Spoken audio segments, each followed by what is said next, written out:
We begin today's recording by acknowledging the traditional custodians of the land on which we are on. I am on Burrawang land. Where are you, Breezer? I am on the land of the Djajarurrung people. We pay our respects to the elders past and present and extend that respect to Aboriginal and Torres Strait Islander peoples who are tuning in today. And wherever you're listening to the potty today, make sure you know whose land you're on.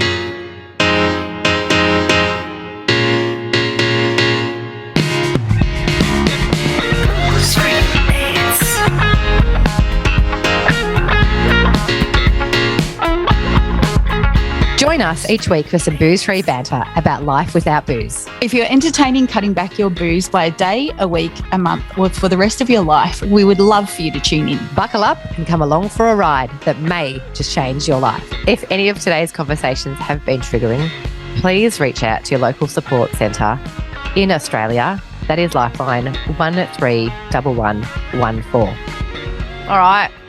Okay. Here we go. Crack a bottle, Meso. What have we got? Look at my showcase over the back here for those YouTubers. We've got a delivery. We have got a delivery of Altina's 3 new flavours. Have you got the little card, Meso? You've got a little card explaining all the flavours. Flavors. You go. Take us through. I'll take us to the first one then. So, Kakadu Plum Rose, or Rosé, is the perfect blend of premium de-alcoholized Sauvignon Blanc, Shiraz and native Australian Kakadu plum, a refreshing bouquet of just ripe strawberry and subtle pink rose, a crisp, dry finish with a hint of spice. Oh, look at the colour of that. You can't even see it through the bottle. It looks amazing. So fun. Amazing. So delicious. Next one. Do you want to go to the next one, Meso, which is a finger lime Sauvignon Blanc? Talk us through that one. Or do you want me to talk us through? Yeah, fire away. I'll show you. All right, you're doing this. You're like the I'm Delvine Delaney. What was that? Delvine Delaney. Or I was thinking of John Burgess, Wheel of Fortune, Adriana Executive. Yes. Classic. So this is the perfect blend of premium de-alcoholized Sauvignon Blanc and native Australian finger lime, bright aroma of white nectarine, yum, and fresh cucumber, a crisp, lingering finish underpinned with, what's that word? Hibiscus notes? Herbaceous. Ooh, herbaceous notes. Yum. Yeah. Delicious. And then the third new flavour, which I'm excited about all of them, but is pepperberry Shiraz. And you held the wrong bottle up before. I did. I just realised that. Oh, well. I love this for us. You have to go and buy these new Altina range to actually see the proper colours. So pepperberry Shiraz is a perfect blend of premium de-alcoholized Shiraz and native Australian pepperberry, bursting with juicy red fruits and a hint of dark chocolate. Hello, nurse. A dry, smooth finish with notes of vanilla and layered, lingering spice. And on the little card in the box, they actually it suggests what they pair well with.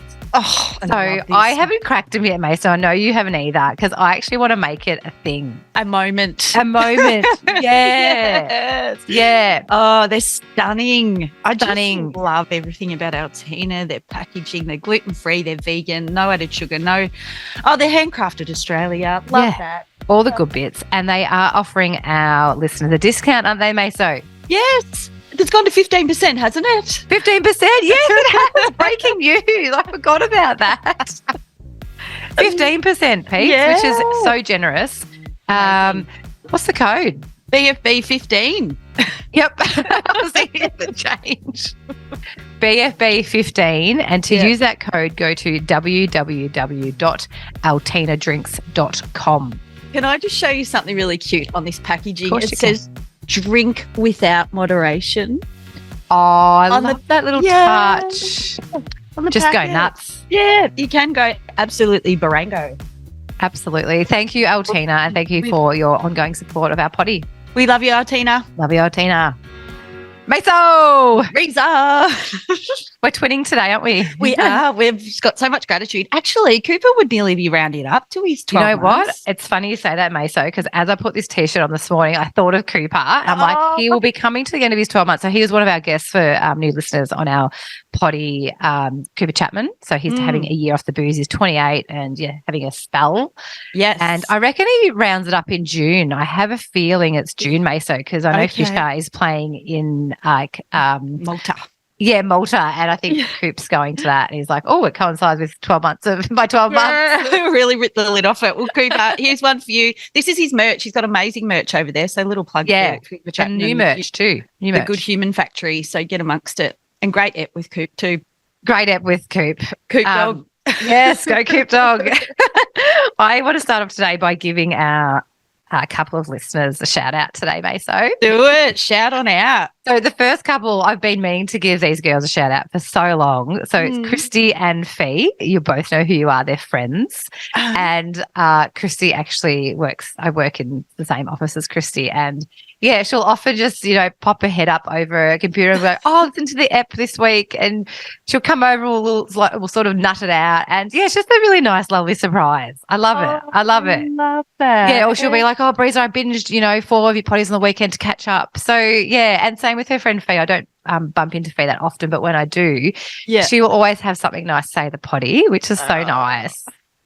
That's beautiful. Thanks for listening, girl. Yeah, they're great. They're great birds. They're absolute crackers. Just love them. Love that. What a great little shout out. Yeah, thanks, mate. And the second shout out I want to give is to a listener that I met in Melbourne, Meso. I love this on the D floor, at the casino at a nightclub. Yes. So her name's Karen, and she's an absolute pocket rocket. And she came, she was shouting out, Breezer on the dance floor. And I turned around, I didn't hear her for a while, and she's like, Breezer, I love the potty. I listened to you on Meso. I love the potty. And I was just fully I was starstruck because I was like, oh my God, this is so awesome. Totally unexpected. Famous. And she said, look, I still drink, but my relationship with alcohol has changed. And I was like, mate, that's all we want. That's just, if we're helping someone change their relationship with booze in a positive way, then our job is done. Oh. And I'm very transparent, obviously on the potty, and I mentioned it last week when we were chatting to Lucy that I did have a night out in Melbourne, and it was that night that I saw Karen. Yes. And funnily enough, I had a night out, and which I want to sort of unpack too, Meso, if you don't mind. Go for it. So we had a night in Melbourne, my partner and I, and we caught up with a couple of his friends, which I love, and we probably see them twice a year. They're big foodies. They have been in the industry for a long time. They know their drinks well. So we went to the theatre in the afternoon, didn't drink, and then I'd said to my partner, I said, I think I'm going to drink this weekend in Melbourne. So we met our friends at Builder's Arms, so not his pub. Was that a deliberate choice? No, they picked it. We couldn't find anywhere for dinner. It was so busy in Melbourne, and so they're like, "Oh, we're booked in for the Builder's Arms." I'm like, great, delicious food. I know we went there for that non-night, but the food on the menu just off its head. Yeah. So I started off the night drinking non. I was like, I'm just gonna, mix up my drinks with non-alcoholic and alcoholic, and that's what I did, Meso. And by 1 o'clock. So we went to I went to a bar after Builder's Arms, and then at 1 o'clock I was getting I could feel myself getting starting to turn myself getting a bit leery. And I was pestering our friends because I was like, I still want to kick on, and they wanted to go home, and I was like, come to the Cass with us, come on. Anyway, so my partner and I ended up going to the Cass, and then I was like, okay, we're here, don't want to drink anymore. So I got on the AF beers. I just got on the AF beers. And red carded yourself. I red carded. I was just like, I don't need any more booze. I was like, I just didn't feel the need to get intoxicated. Love this. Benched yourself on the bench. Yeah, bench myself. Love it. It's so funny, mate. So I don't know, because I have gone back to drinking sometimes. It's definitely changed. Right. And I do see things differently. And I was mother henning. So I was on the dance floor, and there was a girl there on her own.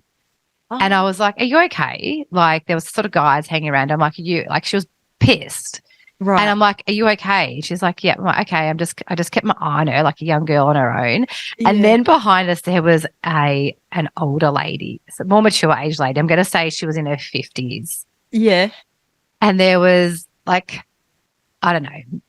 Let's just say my judgmental hat was on. There was some unsavory younger guys hanging around her. I just saw the glint in their eyes. So that I was saying to her, You got a friend here. You okay? You all good? Like, I was fully like mother henning, they say.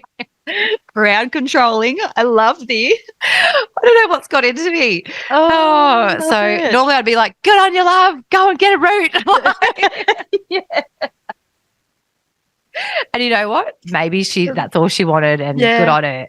But yeah, I was fully mother henning. But anyway, I ran into Karen, and at the time I had a Heineken Zero in my hand, and Karen said to me, "Oh, my friend said, she's drinking. Why is she drinking if she's got a sober podcast?"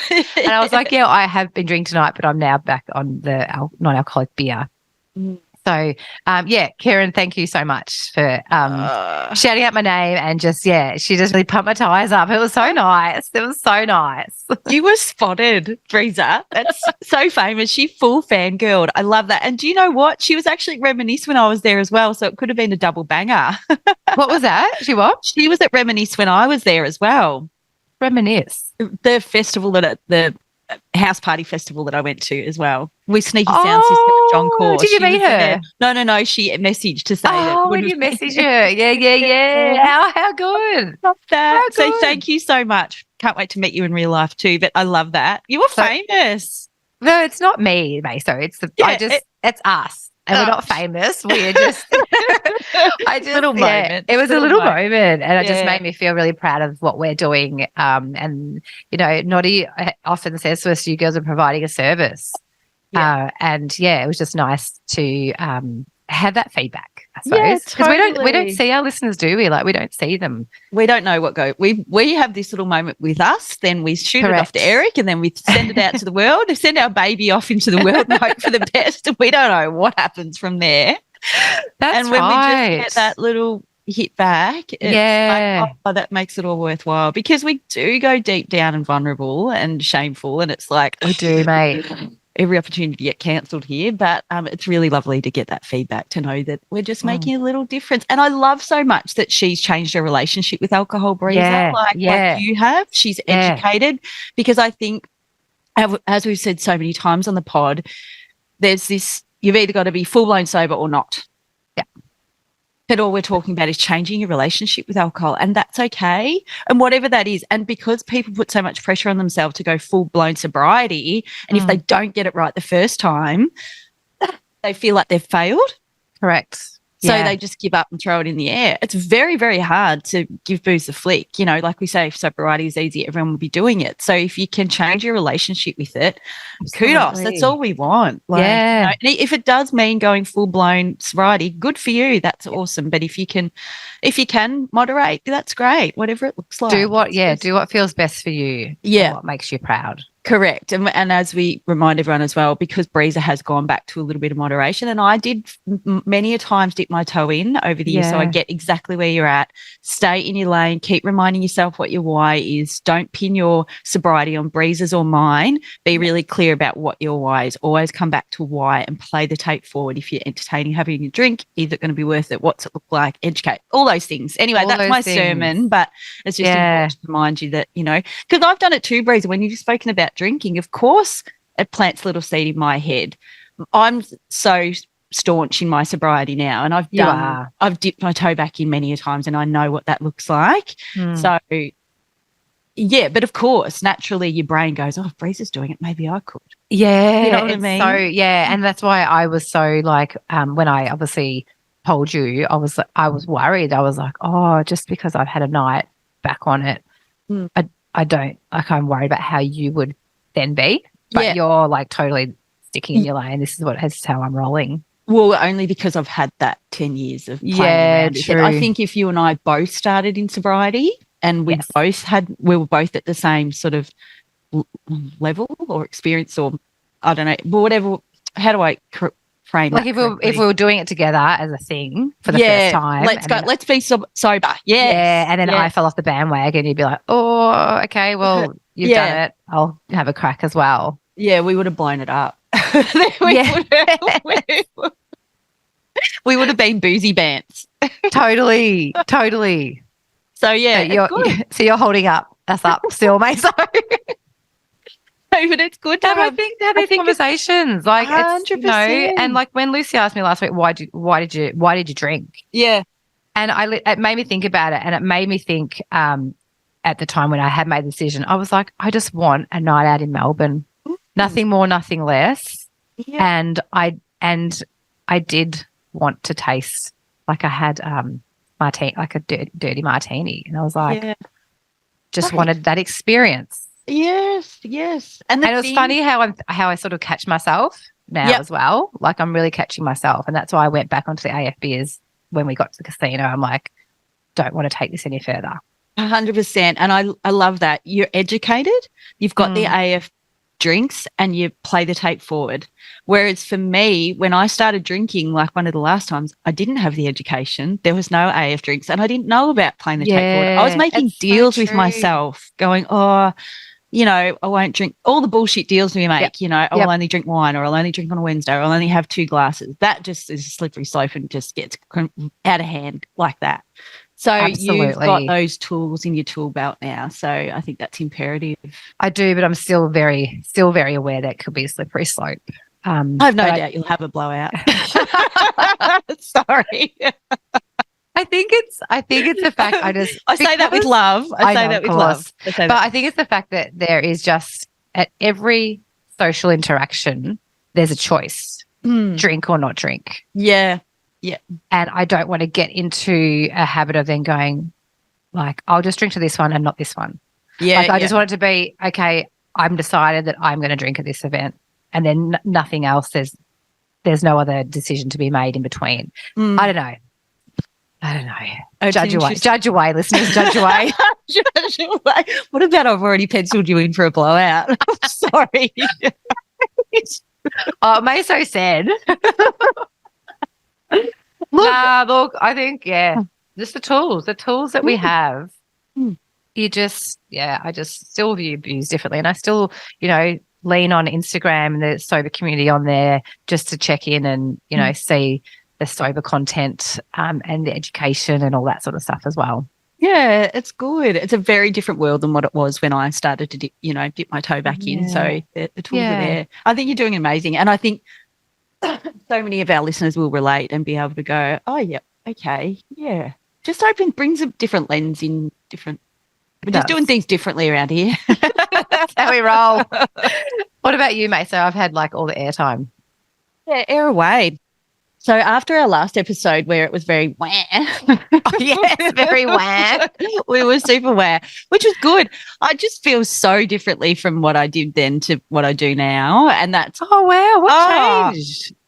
Like brought in my naturopath, so Elise Brown at Henburn and Hecker. I will make a tile, put it on our Instagram, and it'll be in the show notes as well. She's amazing. She's a naturopath. She knew what I wanted. Sorted me out with 3 different lots of supplements. You know how you go to a naturopath sometimes and they hit you with like 10 and you spend $500. And anyway, this has been amazing. I've also got a fitness coach now, which I think is what do you mean? What do you mean, fitness coach? Exactly. Given that I'm a fitness coach. And this is a really, really important lesson or advice. A doctor doesn't go and treat himself, does he? Correct. So just because I have the knowledge and the know-how, and I've been in the fitness industry for a long time, I'm, qualified group fitness instructor, I've played in all the areas of nutrition and food and all of that stuff. I'm not doing the work. Yeah. I need someone to be accountable to, so I'm paying someone to be accountable to, and to just show up. Because I've been struggling. Obviously since the breakup. I'm so bored talking about that. But it has been a really difficult 12 months, and I feel like finally I'm back to myself.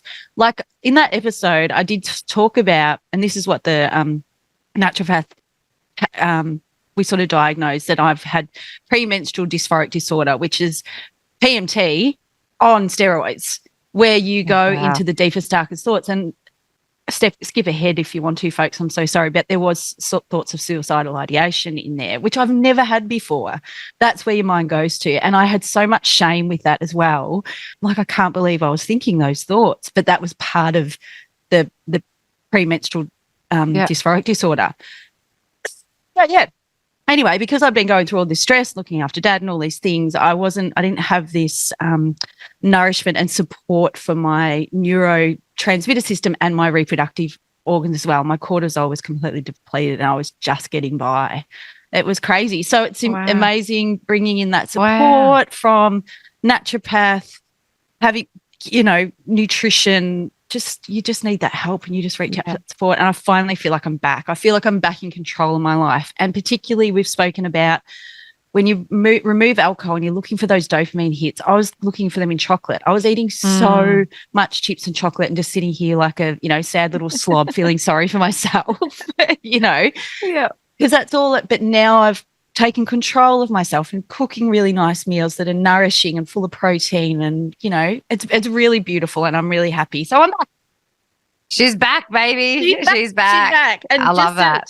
Thank you, mate. So just another quick one. That night, I've had a few messages from people say, did you go to dance class? Remember how I said I would go and do something? Yeah. You know what I did that night? You'll be so proud of me. I was sitting here crying that afternoon going, I need to pep myself up and go on a little solo date. I went on a deep dive. John Stevens, Cyndi Lauper and Rod Stewart playing that night. I took myself on my own to the concert. It was so great. I fought back tears most of the night. It was at Rod Laver Arena, but it was so amazing. So that's my message. You don't need to drink to go and do things on your own. Just push yourself to do it. I didn't want to do it. I thought of every reason to cancel, but I knew at the end of it I would feel so proud of myself for doing something and filling my cup and just getting swept away. Sorry, I'm so coffee today. Swept away in the music and it filled my soul and how good. So great. So yes. Good for you, mate. Good for you, mate. Love hearing Thank that. you, mate. Yes. Absolutely love it. We're up and about, guys. It's a lot that's more energy than our previous episode. We're all real negative Nancy's. And that's the end of the podcast. Well, let's get into it, shall we? Before we go to our topic, which is blackouts today, we've got to get past our confession session or shame story. Oh, I've got a shame story. What do you want to do, Meso? You're called today. Yeah, okay, sure. I'll do shame story. All right. Let's do it. You can go first then. Shame. You gotta have shame on your name. Shame on your name. I'm going to really just talk through this one really quick because I hate it and I'm so shameful, so I'm not going to spend too much time on it. I was in Bali. Do you know how potent the drinks are around those pools all day? They're absolute rocket fuel. Yeah. Just blind in the sun, no water. Just lucky to drink any. People. It's just disgusting. Just absolutely legless. I don't know what happened really, but I needed to go back up to the room. Didn't have the room key. Was busting to go to the toilet, and I couldn't get into the room. There was no toilets, so I went into the cleaners. Cupboard into their cleaner's room and mop bucket, pissed in the mop bucket.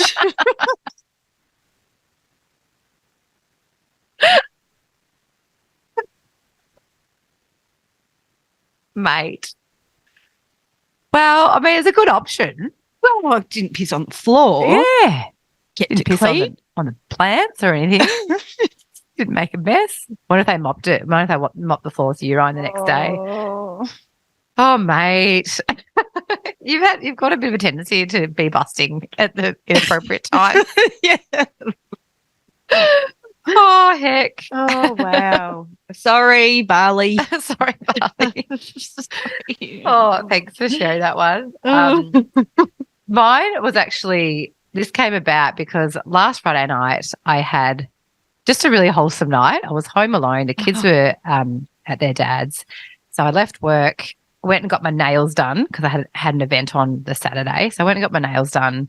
Then I thought I'll do the Easter egg shopping. This is pre-Easter. Do the Easter egg shopping. So I went and did Easter egg shopping. Then I was like, well, I might as well I'm at the like marketplace. Might as well go to Woolies and do my shop for the week. Yeah. I'm bopping around Woolies at 8:00 on a Friday night. Yeah. Great tunes, by the way. Oh. They had Jimmy Barnes was blaring, and then they had NSYNC. So I'm just like loving life. Bye. Loving life down the aisle. And then, so I did that. So I'm like organised. And then I went to the Body Shop, finished off some of birthday shopping for my daughter. So I ticked all these boxes, got home, unpacked the groceries, sat on the couch. It was about 9:00, read a bit of my book. I was like, all right, time to go to bed. 9:30, went to bed. Great. Woke up fresh. Versus it made me think of a night that I had when I was drinking and I was home alone. It was a Friday night. Kids were at their dad's and I was like, I'll clean the house up Friday night. Bizarre of me to do that. But I was like, I'll, get a jump on the housework for the weekend. Started cleaning the house. Back and bang, opened up a bottle of it was Fiji vodka, I think, because we'd not long got back from Fiji. So I'm necking, just duty free, love and life, necking it. And then I get busy on my phone, as you do, sniff out some mates. And so ended up at a friend's house around the corner, shed party, twerking in the shed, hazy recollection of the night, back home that night. Like, Saturday morning vibes and woke up hung, weekend written off. So it just made me think of the two different comparisons of drinking on my own versus not drinking on my own and having a wholesome night, feeling organised for the weekend, and I cracked on for the rest of the weekend. Oh, bang on. Mic drop. And actually, on the drinking evening the next day, my friend sent footage of me dancing. That I don't really remember doing. And there was other people at the party and I was like, it's all about Breezer. It wasn't a party. It was just like a shed gathering. You know what I mean? I could see you just ripping it up too. Like just a love and life. Like it was like you were Beyonce. I can't remember what dance I was doing. It wasn't flossing, but it was something. It was a whole routine. Going on. Oh, because no one's taking a video of you cleaning the house, are they? No. But I just hated waking up on my own, hungover. Yeah. There's no one there to comfort you, to go, you're fine, or no one there to just get you, a drink of water. Oh, I know. It's fucked. The worst. Then getting that video. Yeah, I was like, oh, I'm dead. Do we really need the video? I had good rhythm. No doubt. I'll have to find it. It'll be on my phone. Yeah, it'll be in our thread. So thanks for sharing, mate. What a contrast. Massive, hey, massive. Yeah, love that for you. Love that for us. Love that for your kids. Yeah. And you're looking so fresh. You are looking real fresh. Well, it's so funny, Meso, because when I did like a few weekends ago have that night in Melbourne, the next day I woke up and I felt fine, but my complexion. Definitely. I just love waking up with just looking fresh. Yeah. Yeah. You know what I mean? You're the same. Yeah. Fresh You AF. look fresh. I know. Yeah. Fresh AF. I know. We just look young and fresh. We don't look all washed up. Yeah. All washed up and battered. Yeah. From the booze. There's a real look, isn't there? There is. There is. Yeah. And I think as you get older, it becomes more obvious as well. Oh, honestly. Shout out to our listeners that are over the age of 40. Drinking. Talking to someone the other day and they were talking about one of their mates or something, and I think he was actually only about 35, but he looks about 53. Yep. Booze. Yeah. Yeah. It'll catch up. Up. Yeah. What have I got in my hot little hands, Meso? Big Willie's in the house. Big Willie. Willie P. As you said in the last episode where we had Willie P, come at us, Willie P. I lost it then. So for any of our new listeners, we are talking about William Porter. He's the author of a book called Alcohol Explained. We like to call him Willie P. Willie P in the house, Big Willie. Yeah. So he's actually got a chapter on blackouts. Right. I'm not going to read you the whole chapter. But just buckle up because I've highlighted a couple of things I wanted to just read, and it does waffle on for a little bit, but it's all very important information. Do you mind if I just read it? Rip into it. All right. Excusez-moi. Okay, where do I start? Excusez-moi. I have highlighted and dotted. Okay. Yeah. So he goes on to say, he just says, sorry. All right. Great. In fact, the alcoholic blackout is made up of three elements: the immediate effect of the alcohol, the withdrawal from the alcohol, and the effect alcohol has on our memory. So, memory. The general accepted theory on alcohol and memory is that alcohol can prevent memories from passing from the short-term memory into the long-term memory. and that this is caused not by the degree of drunkenness on a particular occasion, but the accumulation of drinking over time. So we do not have to be blind drunk to suffer from the interference with our memory. We just need to maintain a certain level of intoxication over a certain period. The second point is the immediate effect of alcohol, or the actual position, and you'll love this one, Meso, we are in when we are within the blackout. As stated, we do not need to be utterly intoxicated, but we do need a certain level of intoxication. This level is usually enough to rather heavily depress our inhibitions and to mess around with our emotional state. But it is often not enough for us to drop unconscious or to cease functionality entirely. In this state, we all too often do things we would otherwise be too inhibited to do, and to act on emotions that have run away with us, that would have otherwise have faded fairly quickly. This is where you and I come into it, Meso. We may find something so hilarious that we cannot conceive how anyone else could fail to find it funny. Or we may become so dependent that we simply have to call an ex, or we become so angry we cannot help but act on this anger. So we act in this over-emotional and uninhibited state, and consequently do things that are frankly embarrassing and reprehensible. However, because of the failure to transfer memories from the short-term to long-term memory, we have absolutely no recollection of these events when we wake up the following day. There's one more chunk I've got to read. In fact, the position is further exacerbated by the withdrawal from alcohol. As dealt with previously, when we wake up after a drink, we do not return immediately to feeling normal. In fact, we are more mentally frail, massively. That's just my input there. Depressed and vulnerable due to the after effects of drinking. We are not just viewing our previous inhibited, overly emotional actions from the point of view of normalcy, but we've actually gone even further the other way and are viewing them from an even more timid and nervous disposition. I used to do this all the time, Meso. Yeah. The difference between the two states is usually such that we cannot even begin to comprehend how we could have undertaken such and act. And as we have no memory of it, we cannot even begin to understand our motivation. The upshot of this is that it really feels like the actions of two entirely different people. The blackout is not something that everyone suffers from. However, virtually every drinker who has ever taken a drink has done things they regret while drinking, or suffered from some form of memory loss, and the elements described here also explain why we do things while we are drinking that we later regret, and why we suffer from memory loss. Memory loss and doing things you later regret are often seen as signs of problem drinking, whereas they are in fact absolutely unavoidable consequences for anyone who drinks regularly. If you remove your inhibitions and let your emotions run riot, how could you possibly expect to avoid doing embarrassing and shameful things? Oh, doesn't that hit you in all the places? It really, really does. I didn't know you were a blackout drinker until we started having these conversations. Really? I carried that shame of thinking that I didn't remember the night. But you were in the same position, weren't you, Meso? 100%. Do you feel like people don't talk about being a blackout drinker because blackout drinking sounds like you're a boozer? Like, I hate to say boozer, but like you're an alcoholic or you've got a real problem with alcohol. So you never want to admit that you drank that much. Yeah. Whereas it's not that much. It's the speed in which you're drinking. Yeah. Yeah. Because there was times that I would, and I didn't realise, like I wouldn't remember conversations even early in the night. Yeah. Can't remember. It's because the speed that you're drinking. Do you remember the first time you blacked out? Yeah, and it's so funny, Meso, because it happened from when I first started drinking.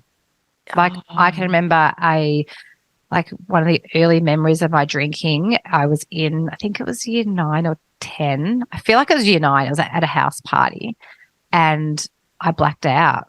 Like there's nights there. I still remember the party, but the next day I remember going, I don't remember chunks of the night. So it started from when I first started drinking, mate. Were you the same? Same. Frightening. And I think I've shared both stories on the pod. One was when I was drinking, I think, light ice beer, and I spewed at a friend's party and they were giving me so much shit about, oh, you spewed on light beer. And the other one was when I was hooking into grappa. I'd drinking grappa before a school disco, and I would have been like 15. Yeah, and woke up in the tennis court, like chat shed. Like the cage. Vomit, but I don't remember. Like I was by myself, and it's so frightening.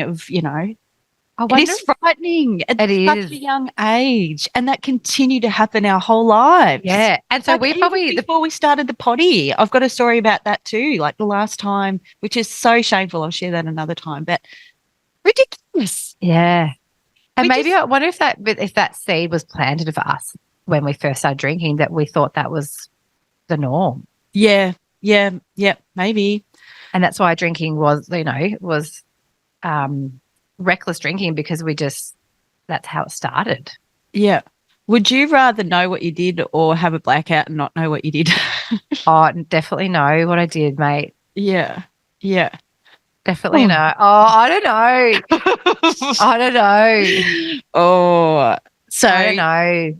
But the worst, like I've written down the worst one I had, yeah, go. and I've shared this before on the potty, and it still makes me uncomfortable thinking about it. But if anyone can't remember or hasn't heard it, it was the worst one I had was when I had been out at a charity ball in Bendigo, and the kids were Elkie was 6 months old, Cruz was like 2, and I came home, relieved the babysitter, went to bed, and the kids, obviously Elkie was in her cot, Cruz was in his bed. Woke up the next morning, my top was off, boobs were out, and my daughter was next to me in bed. Oh. And I can only assume that I've gone to her cot, picked her up out of the cot, breastfed her like jugs of Shiraz,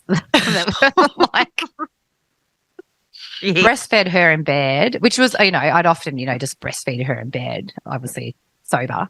But yeah, I think I picked her up out of the cot, breastfed her while I was in a blackout, and then went to sleep. And I still feel so uncomfortable talking about that, and it makes my heart rate's probably gone up on my Apple Watch. Close those rings. Yeah, close those rings. I think of I can't even go there. Yeah. That's by far my worst blackout. But there's been so many. Yes. So many. Oh, What about you, Maso? Was there thanks. any, was there like ones where you just went, holy shit? Too many to choose from. So I'm actually going to segue to our listeners' blackouts. Yeah. Segue away. Yeah, probably. I'll have to. Oh, there's too many. There's too many to choose from. But My other one was driving. Oh, in a blackout, and again, really ashamed of that one. But yeah, rolled over in the morning and asked my friend, because I rolled over to a dim sim, and I asked my friend, did we get food last night? She goes, Breezy, you drove us to the servo. Oh, I have no recollection of that. Terrible. Fucking, like really bad.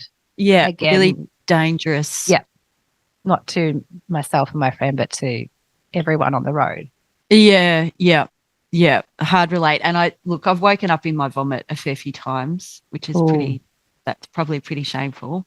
Yep. To just go, oh, like how frightening. This is how lots of people die, is choking on their own vomit in their sleep. Yep. How do I get to a point where I've vomited and don't even remember vomiting? That happened a few times. Wouldn't that be enough to pull you up? You would think so, yeah. But yeah, turn around, probably rolled back for a Sunday session the next day. Full of rosé. Oh, God. About me. Actually, think about it the other day how we have weddings and we have recovery the next day. Like it's a big recovery. Recovery? Yeah. Like it's another session, which I absolutely love. Like I always got really excited about the recovery, but you're not recovering. You're turning it right back up again. So this podcast topic actually came from one of our listeners actually who had a situation. Her husband got home from an event recently at 3:00 in the morning with a black eye and bruises all down legs and stuff. Doesn't have any recollection of what happened. Doesn't think they got in a fight. Doesn't know, probably stacked it. Just what happened. No recollection at all. Have, physical injuries or physical, what happened? Carnage. No recollection. So that's why this episode has actually been brought to our attention. And then we threw it out to our listeners. And do you want me to run through some of their blackouts? Yeah, mate. So, yeah, would love. Make us feel so much better about ourselves. I was thinking exactly the same. All right. So one of our listeners said, so many blackout stories. Once I was in LA for a few nights en route to the UK with a friend. We went out civilized dinner in Santa Monica. Sushi, not great base for drinking. why do we have to have a base for drinking as well? You know how people like got to line your stomach with, some good carbs or whatever. Yep. It's crazy. Much respect. Yeah, sushi. Anyway, and that degenerated into drinks at one bar and then another where we met a guy who was heading to a hotel pool party. So, of course, we tagged along. My last memory of the night was stumbling around the pool and then waking up back in our room hotel where my friend and I were in bed, fully dressed, both with no idea how the party ended or how we got home. It was a typical night in our 20s. Oh, yep. Just wonder what. Can relate. Can relate. Yep. This one, another listener said, at the time I woke up and checked my emails, had a couple to verify a password change on Facebook, thought I'd been hacked. Turns out I was online shopping, and to do it, I had to log in through Facebook, but I couldn't remember the password. The package arrived a week later. I actually didn't mind the clothes I bought.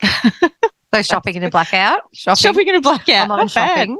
Not bad, actually. You know how much damage you did on the credit card. Yeah, it really gave it a touch up. This one will just come with a little trigger warning. So she says, righto, so you always know I love to pipe up with a story or two, and this one is a blackout related, but also a bit of a trigger warning for those living with abusive partners. So maybe a little warning. No violence, more like a red flag for others. So thank you for that little warning, our loves. My ex-husband was very emotionally abusive, and when I drank actually the morning after, he would make up all these terrible things that I'd apparently said or done and use them against me for weeks, months on end. I was always unable to remember, so I couldn't ever defend myself against his accusations because maybe I did. That shit messes with your head.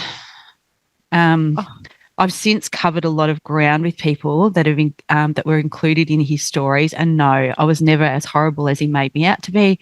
But because I was drunk, I doubted myself so much. Took a lot of therapy to unravel that. As always, love your work. And a side note, I'm now just over a year boost free. So well done, honey. We love that. It's a double-edged sword, isn't it? Right there. Yeah. And I was talking to quite a high-profile person recently who had a very similar situation to that, and I have as well. Do you sometimes reckon people use, if they've been abusive as well, do you think they've pretended they've been in a blackout and don't remember it just to cover themselves? Oh, yeah, right. Hadn't thought of that, mate. So food for thought. The other thing that happens, so thank you to our listeners who have chipped in and chimed in with that. We absolutely love you guys getting involved. Thank you. Funny thing, I was listening to the Inspired Unemployed. How funny are they? So good. Randomly, I love how this sort of stuff happens. And there was 2 episodes that just coincidentally, one of them was dedicated to nothing good ever happens after 2 a.m. Yeah. So they had like a little debate. Yeah. And one of the girls has actually been off the sauce. Jules is her name. Yeah. She's been off the booze for like 12 months. She was a blackout drinker. Yeah, as right. well. Yeah. Anyway, long story short, they were talking about blackouts and they came to the conclusion that, nothing good ever happens after 2 a.m.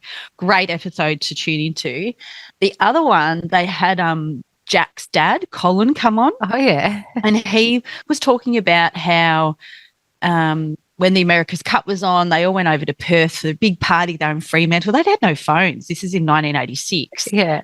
As soon as they got off the train or the bus, they just get into the crowd and they just disperse. Anyway, Colin wakes up 67 Ks out of Perth, down another road 3 Ks away in the bush on his own, naked. What? Doesn't know. Yeah. No idea. Had to obviously walk 3 Ks back to a main road and then hitchhike back to wherever he needed to go to, but still has no idea what happened. Isn't that madness? Yes. But do you know, it's interesting. Yes. You should listen to that episode. Actually, it's interesting how they frame that, and they talk about drinking to blackout, or they drink to black. What they say, drinking to blackout. So he was talking about on his Bucks Day. He was going all right. This is Colin, Jack's dad. And he was travelling all right, but his mates ended up spiking his drinks, giving him vodkas to get him to black out so that they could obviously tie him up naked somewhere. Do you know what I mean? Like it's glamorized to get to blackout, to get to that point. And And then they spoke about, don't drink rum. No, it's not the rum you're drinking. Rum's not the problem it's here. The alcohol. It's just alcohol. Yeah. Full stop. Alcohol in general. And then another cracking episode podcast to listen to is The Imperfect with Dilruk Jai Singer, who's been on our podcast as well. Amazing episode. And he talked about blackout, being blackout drunk as well. Yeah. It's actually there was another one last final story. Actually, I was in a Uber. Actually, Lucy talked about it on her podcast too. We just had Lucy from Thrivalist jump over to Thrivalist. Actually, she's get over to her episode, but she talked about being banned from Uber. Yeah, doesn't remember. Yeah. And talking about Uber, when I was up on the Gold Coast having my little Eat, Pray, Love 4 days up there for my birthday between Christmas and New Year last year, the Uber driver from the airport to where I was staying, I don't know how the conversation came up. I think he was talking about, hard to line up and get drinks in, Burleigh or wherever it was. I said, it doesn't matter. I don't drink anyway. He goes, me either. And then started to tell me his story, how he was in South America. I can't remember exactly where he was, but he was in a nightclub. He wanted to go to the craziest, off its head party, or where's the place to go? Take me there. So I had to go up, like you can imagine, ends up in this nightclub by himself where he ended up being surrounded by all these heavies, that have got guns and all this sort of stuff. He doesn't know what happened. Next minute, he wakes up naked, doesn't know where he is. In a bathtub with ice. Exactly. Wakes up, doesn't remember a thing. Obviously went to the doctor to get himself checked out to see whether they'd been tampered with or anything like that. He was all sweet. But he was so terrified of that situation, of not knowing what happened, didn't having a passport, obviously being robbed for everything. He's never drunk since. Wow, that was his turning point. Yeah, massive turning point. Going back on that question, and you haven't answered it either, May. So I don't think I'd want to know. Yeah, blackout. Yes. Yeah. What about you? Yeah, I'm a bit the same. I'd rather not know. Not want to know. Yeah. Yeah, and Dilruk actually spoke about it on the Imperfects episode, that there's 3 levels of blackout. There's what did you hear? Have you listened to that episode? I did, and I was taking mentally. I was taking notes. It was like you do something and in a blackout, and someone reminds you of it, and you remember it. Yes. Then the next one was you do something, and I think it was someone tells you about it. Yep. And you have no recollection of it. And then there was a third one. Just a full blackout. You don't remember a thing. Yeah, you don't remember anything. Yeah. Which, obviously you and I were both blackout drinkers. I remember once I got told that I spoke about a girl. And I've shared this before on the potty before. I said some stuff about a girl, and she was right within earshot. You know how you think that no one can hear you. Yeah. She was right within earshot. So I went and apologised to her face on the Monday. Oh, that's because I felt so bad that I'd said stuff. Oh, yeah, it was awful. And I did the same thing. Remember, I was telling you, it's one of my shame stories as well, where I was told that I said this thing to this girl as we were getting into a cab after a wedding, and they were bailing me up after the after party, just filthy with me. I'm like, I would never say that. Yeah. There was no way. I fully defended myself, but it wasn't until one of the other girls who was sober said, no, you said it. And I was like, horrified, still horrified to this day that's, this isn't us. This is alcohol doing some evil stuff. But don't you reckon? Sorry, you go. No, I've just got one. I've got 2 little quote, little bits of information there that I'll wrap up with. Okay, I'll just say, don't you reckon though? And this is our world, Meso, that it was normalised to wake up the next day and to try and piece the night together, and you'd have a good old chuckle. You'd all all your girlfriends would be like, you'd either be at the same house together. Yeah. I had so many Sundays like someone's halfway house you'd always end up at. And then, a few stragglers would leave, a few randos would leave, and then all the girls sit around and would talk about the night. Yeah. And try and piece it all together. And it was part of it. That was part of the whole experience. Yeah. And that was our experience, wasn't it? I don't know if other people did that, but that was normal for us to do that. 100%. I always used to joke that my brain was like, I'd lost the memory card and can someone help me find the memory stick? The SD card. Yeah. Well, it's probably USB back then, wasn't it? Yeah. Or the floppy disk. Oh, the floppy disk. Oh, shit.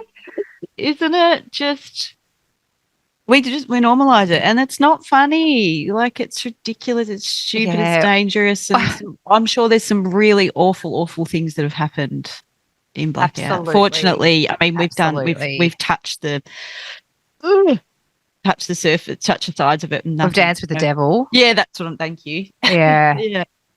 Oh, What were you hit me gonna say? with your quote. Oh, no, the other thing I was going to say, like injuries as well. Like you go into the office on the Monday, whatever, and someone's like, what'd you do? You're like, oh, I don't know. Or I remember I've had to hide bruises before that I've had, and I've had to like wear different clothes. So I'm like, I don't want anyone to see that bruise because I don't know how I got it. Yeah. So it just affects all facets, doesn't it? And then you do your head in. Like mentally, you do your head in. Yeah. Yeah. I mean, what did I say? How bad was I? Actually, there was a night at Sundance where you and I used to work together. Yeah. And I was drunk and I was obviously being flirty with guys. Yeah. And my boyfriend pulled me up on it the next day, and so did his friend. Oh. He said, Breezer, you were being pretty inappropriate, maybe just like being loose and leery. Like I wasn't pashing or, just got a bit of flirty flirt on. And I know one of our listeners actually has spoken to us about that. We won't say her name, but she has said to us before that she gets a little bit flirty and stuff. Yeah. When she gets on the sauce. Yeah. So I got put, and I had no recollection. No recollection. Oh. Yeah. Crazy, another one. Isn't it? Another memory lost. Wrap us up, Blackouts. mate. So wrap us up. All right. So this is from _sober_in_that_city_. So check him out. Sober in the city. They said, did you know what is a blackout and how do they affect your brain? Blackouts are usually caused by the speed of drinking as opposed to the quantity. This is due to the liver not being able to metabolize the alcohol fast enough, increasing the blood alcohol concentration levels too quickly. In addition, the immediate dangers that you put yourself and others in: increased risk of committing a crime, violence, drink driving, non-consensual sex. Regular blackouts can also have degenerative problems and longer-term effects on behaviour, personality, and memory retention. With this function crippled, we literally regress into an animalistic state. Meanwhile, our hippocampus, the area in the brain involved in forming, storing, and retrieving memories, is also disturbed. During a blackout, our brain therefore loses the ability to record and store any new memories. Let's simplify this even further. We take a drug, yes, alcohol is a drug, continually to the point that numerous functions of our brain are literally damaged and act impulsively off animalistic urges, removing the whole human and moral part of any equation. It makes no logical sense to continue to do this. If you regularly black out or feel unable to control your speed of drinking, many can't due to alcohol's addictive nature, then complete abstinence from alcohol may be the best option for you. Wow. Why doesn't that come on the front of your alcohol bottle? You know? And this one is, I really love this content as well. Single 40 years sober, shining. Posted this one. Alcohol doesn't cause you to forget what happened. Your brain simply stops forming new memories when you've had too much to drink. Your poor little brain. Our poor little brains, mate. So, and it's really worrying. Sorry, brain. Yeah, sorry, Braino. Do you get confused that when you write Brain or Brian? No, because my name's Brian with an A. So, no, I don't.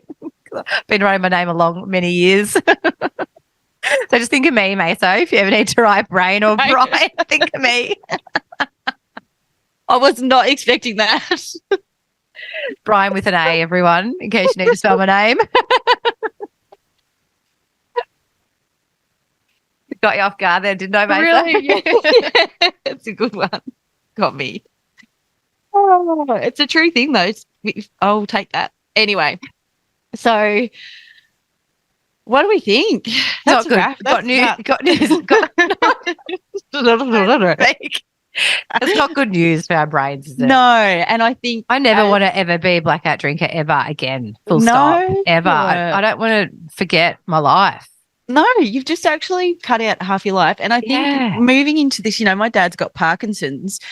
I'm screwed. Like, I'm going to be on that road. Like, I am. Like, I've taken it's going to be I'm facing that. Oh, yeah? And 100%. I've no doubt that's, I'll obviously do everything in my power to avoid that. But I do think about the drugs and alcohol I've consumed in my 20s. We don't know what that looks like when all of us get to 60 and 70 of how busted we're going to be. Do you know what I mean? We've done the damage to the brain. We've done it. Yeah. So, yeah. Anyway, blackouts. Thumbs down. Thumbs down. No, no SARS. Oh, thanks, righto. mate. Thanks, Thank mate. you. What have we got for phone fuck up? Let's roll into phone fuck up. Okay. It's a phone fuck up with the PH. So we can give it F with the call or text. Phone. I rang my family member a few years ago, and there was some people at my family member's house at that time, and my family member, the one that I called, was being a bit weird, like they were a bit off, and I was like, is blah blah there? And they said yeah, and I said, oh, you're always just weird when they're around. His phone was on loudspeaker. Oh no. Oh no. Oops. Oh no. Daisy. Anyway, he was weird. I was just pointing out. Just pointing out the obvious. Anyway, loudspeaker. You should always announce you're on loudspeaker. Call it out. Don't you reckon? Call it out. Absolutely. And we always just say, don't have your phone near you when you're drinking. Yeah. Full stop. Used to be my best friend. Oh, same. It's time for the recommendation of the week. Righto, I've had this reco, I reckon, for the last 2 months, Meso, and I keep forgetting to bring it out. Love it. And so I am going to do my very best to nail it. Now, it's actually a song. It's a song. And I've been pumping this song. I'm just a vibe. And it's by our gal, G-Flip. We love G-Flip. We love G-Flip. Yes. So I'm just going to read out some of the verses and the chorus, and I'll try not to sing it because it's so catchy. So the song's called "Drink Too Much." Yes, you know it. But the words. I'm just like, did I write this song?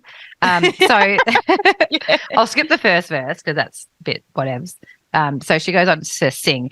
I'm sorry if you ever have to carry me home. I'm sorry if I ever make you feel so alone. I'm sorry if I never ever pick up my phone when you really need me.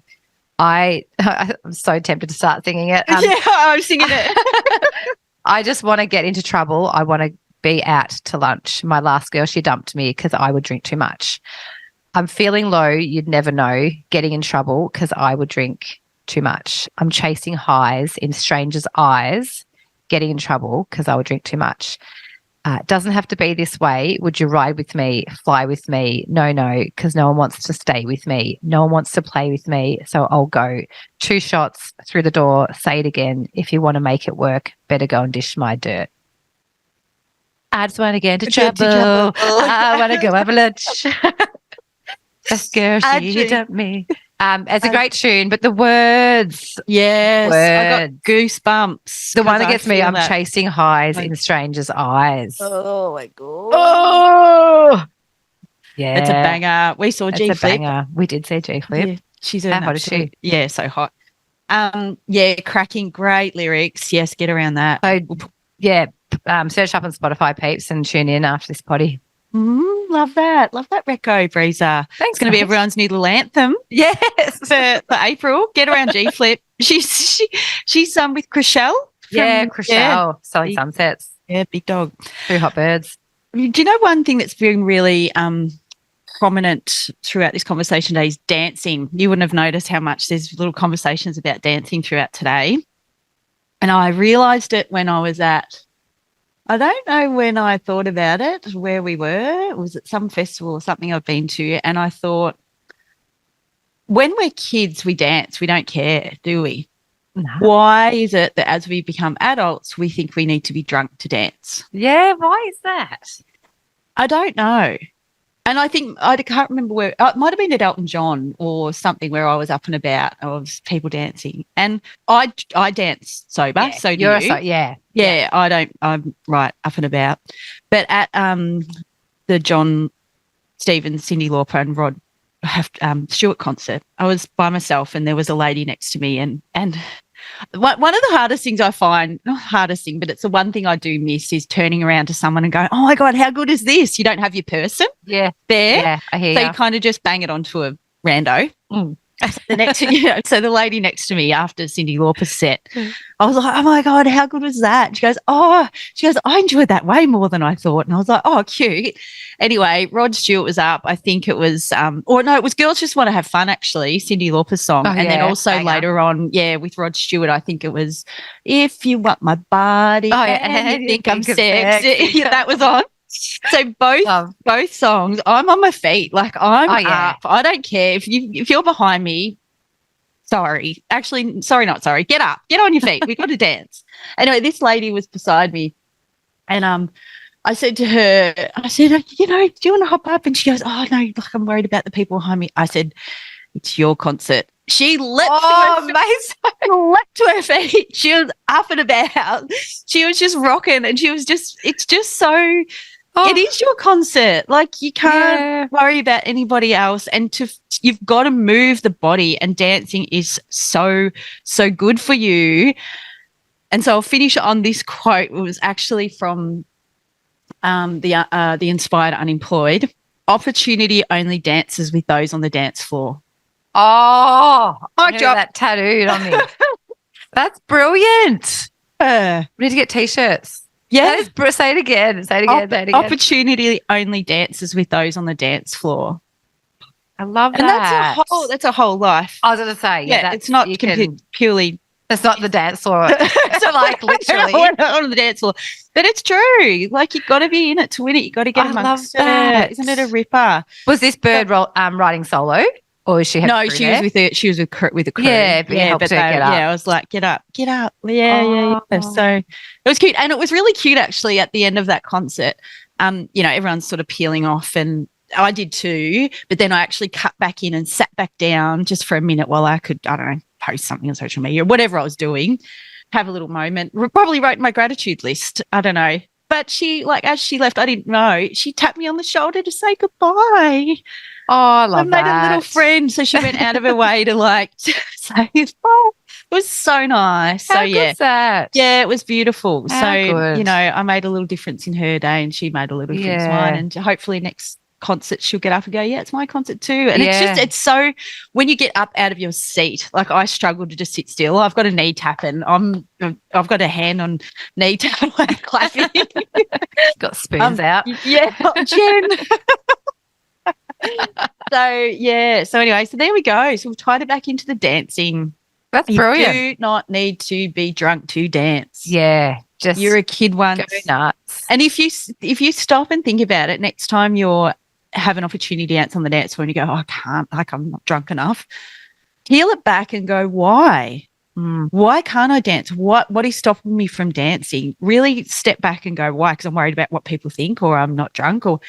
And side note, no one's going to be looking at you. Correct. Everyone's too busy thinking of their own dance moves to be looking at you. Yeah. As my mum said, people are too worried about themselves to worry about what you look like. So just get amongst it. Go dance. Shake your groove thing. Shake your groove thing. Yeah. I'm going to pump up a song and just have a little boogie. Yeah. Go on. Do it. What a cool app. I love that today. Cool app, and I love this topic because it's not spoken about enough. And I think, let's remove the shame from Blackout and talk about it. Yep. And work through it so that we don't black out. Yep, exactly. Communication is key. Yes, Communication Nation. Okay. All right, mate. Give us 5 stars. We really love you guys review getting the all shit out over of the it. potty. We review do. it. That's on Apple and We do. Spotify. Share it around. That's how the word gets out there, and that's our communication. Absolutely. Thanks for Gang. tuning in, guys. Thanks, Meso. Love ya. Bye. Love ya. Bye. Bye. Bye. This podcast is proudly produced by our audio engineer, music extraordinaire, Eric Ladd. We love you, Eric.